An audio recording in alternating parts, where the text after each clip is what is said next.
The Epcot International Food and Wine Festival, a great excuse to get out and eat and drink and enjoy the park. Look at that entrance plaza, isn't it gorgeous?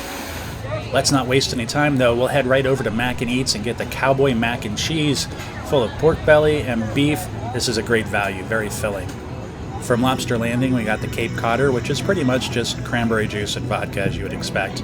The baked lobster dip was a hit, though. Lots of chips, good amount of lobster in that dip, and a great value at $5.50. A quick walk over to Flavors from Fire, and we got the bonfire beer and the swine brine with bourbon. And you need those drinks because the cheese on top of that smoky corned beef is oh so rich, but it's a great value and a lot of food. As we start making our way around World Showcase, take the time to admire those Victoria Gardens as you head into Appleseed Orchard, the home for all things appley and alcoholic.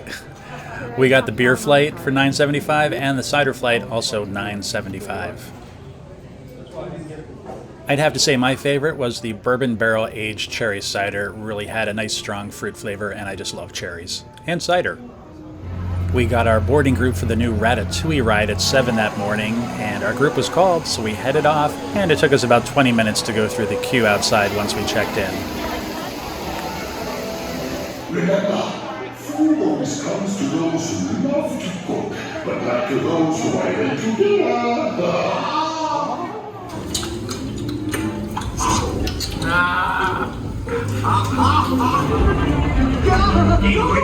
What are you doing?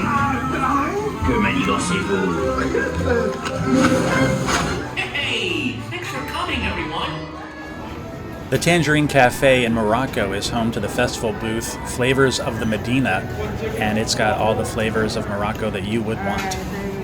The ginger turmeric cider was nice and tart, and you got hit with those ginger and turmeric flavors on the back end. All right, the beef kebabs here at the Tangerine Cafe were awesome. They got nice sear on them. They're not overdone. Yeah, I'd get that again. Now, if you're going to offer me warm, melty cheese with pistachios and honey on top, like at the Grease booth, I'm going to say yes, especially for $4.50. So if you don't mind the heat, you're going to love Japan's sushi offering. It's spicy tuna and salmon with a volcano sauce. Really tasty, but it does have a nice kick to it. Also, the teriyaki chicken bun is pillowy and filled with chicken, veggies, and lots of yummy sauce. Nearby is the America Pavilion, home to 2 booths, one of which is hops and barley, and it's got that famous lobster roll with drawn butter. So good, but kind of small.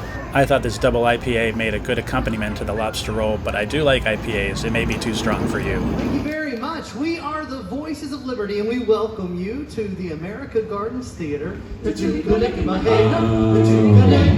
see what's happening, yeah. You're face to face with greatness and you're strange. You don't even know how you feel. It's adorable. Well, it's nice to see that humans never change.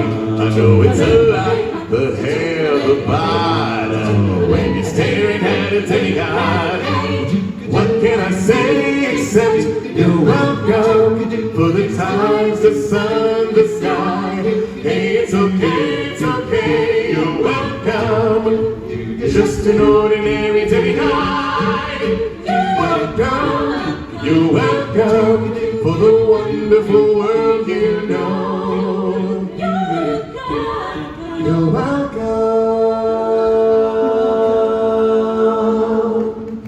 It's a hot day. We're by the American Adventure. We are getting a frozen mint julep to cool off. Right inside the doors of the American Adventure was the Rotunda Bistro. It had 3 offerings, a chilled crab and avocado parfait, a chilled smoked shrimp salad, and a wild mushroom and truffle tart. I really liked the last 2. There was a ton of shrimp in that salad. The crab and avocado parfait, for some reason, I wasn't crazy about. Might have just been me.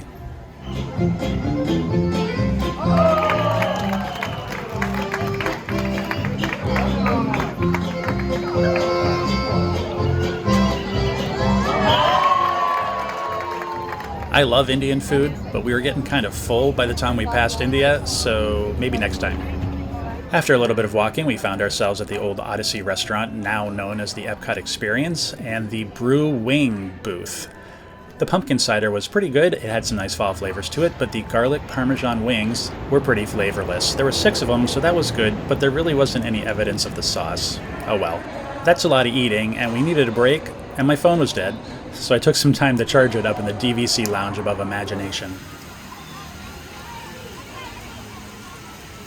Okay, we're at the land, we're going on Soarin', and it is a 10-minute wait. All right, this is crazy. We're just completely walking through the queue. It's like 10 minutes, I'm guessing.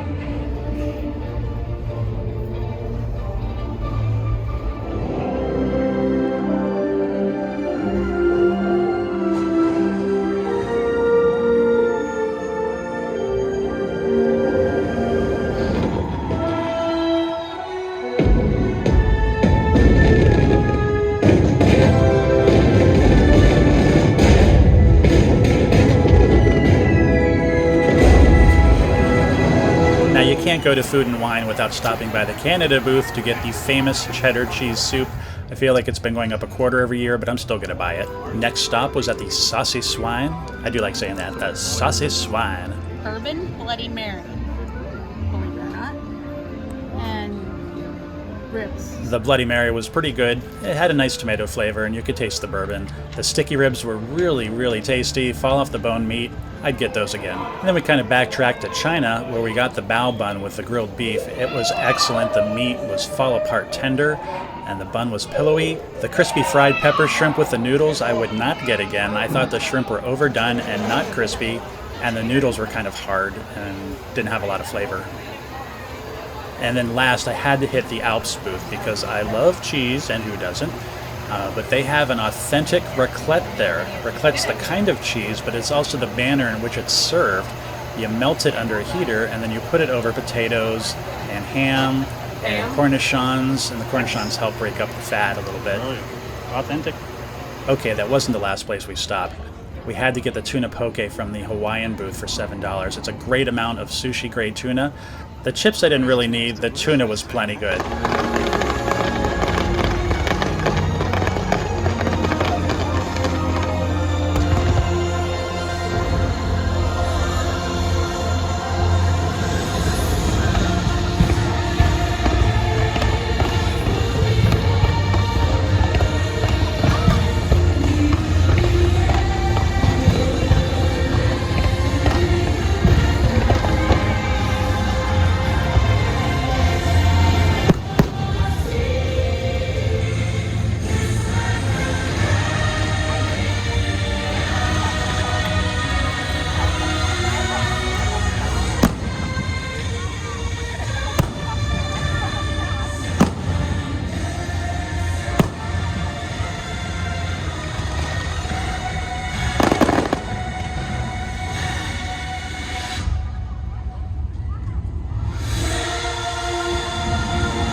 And that's the end of another great day at Epcot. I hope you have a wonderful time eating your way around the International Food and Wine Festival.